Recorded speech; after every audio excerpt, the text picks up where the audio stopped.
Masters, అందరికీ నమస్కారము. మనము ధ్యాన మహాశాస్త్రం బుక్ గురించి తెలుసుకుంటున్నాం కదా. ఈరోజు మరికొద్దిగా తెలుసుకుందాం. ముందుగా బ్రహ్మర్షి పితామహ దంపతులకు నమస్సుమాంజలుడు. ఇంతవరకు మనము అద్భుతమైన ఆనంద సూత్రం తెలుసుకున్నాం. ఈరోజు ఆనంద శాస్త్రం. ఏది చేస్తే మనం ఎప్పుడూ ఆనందంగా ఉంటామో అదే చెయ్యాలి. ఆనంద శాస్త్రం గురించి పక్కవాడి నుంచి అడిగి తెలుసుకోవాలి.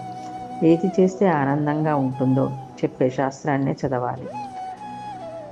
గ్రంథాలను చదవాలి. చక్కటి సజ్జన సాంగత్యం చేయాలి. అందరి దగ్గర నుంచి అన్నీ తెలుసుకుంటూ ఉండాలి.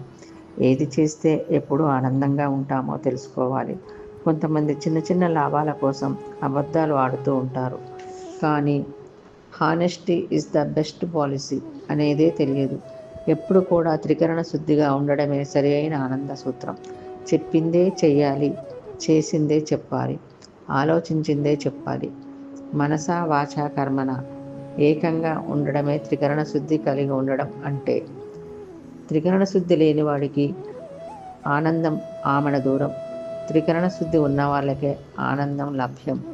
కనుక నువ్వు ఆనందంగా ఉండాలంటే త్రికరణ శుద్ధి కలిగి ఉండు. నీకు తెలియనిది మాట్లాడకు, తెలిసిందే మాట్లాడు. మాట్లాడిందే ఆచరించు, ఆచరించిందే మాట్లాడు. మనసులో ఒకటి పెట్టుకొని నోటితో ఇంకొకటి మాట్లాడకు. ఇవన్నీ ఆనంద సూత్రాలు. ఎప్పుడైతే నిజాయితీగా ఉంటారో, త్రికరణ శుద్ధి కలిగి ఉంటారో వారే నిత్యం ఆనందమయులుగా ఉంటారు. ఇదే ఆనంద సూత్రం.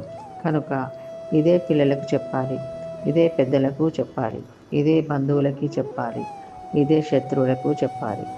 ప్రతి విద్యను అందరికీ నేర్పిస్తూ ఉండాలి. అందరికీ నేర్పించడంలో ఉండే ఆనందం అంతా ఇంత కాదు. నేను ఎంతోమందికి ధ్యానం నేర్పించాను. ధ్యానం నేర్పించడంలో ఉండే ఆనందం ఎంతో అది నాకే తెలుసు. ధ్యాన విద్య నేర్పించమని వాళ్లకు ఆ ఆనందం తెలియదు. ధ్యాన విద్యను నేర్పించని వాళ్లకు ఆ ఆనందం తెలియదు. అందరూ ధ్యానంలో గంటలు గంటలు కూర్చుని మళ్ళీ నా దగ్గరికి వస్తూ నాకు ఫలానా అనుభవం వచ్చింది, నాకు తలనొప్పి పోయింది, నాకు కృష్ణుడు కనిపించాడు, నేను గత జన్మలు చూసుకున్నాను అని చెప్తుంటే ఎంత ఆనందమో. ధ్యానం ద్వారా వచ్చే ఆనందం కన్నా ధ్యానం చేయిస్తే వచ్చే ఆనందం 1000 రెట్లు గొప్పది. ఓకే మాస్టర్స్, ఈరోజు ఇంతటితో ముగించుకుందాం. తిరిగి రేపు మరికొద్దిగా తెలుసుకుందాం. అందరికీ ధన్యవాదాలు. బ్రహ్మర్షి పితామహకు నమస్కారములు. మనమందరము ధ్యానము, స్వాధ్యాయము, సజ్జన సాంగత్యము, శాకాహారము పాటిద్దాం, స్ప్రెడ్ చేద్దాం.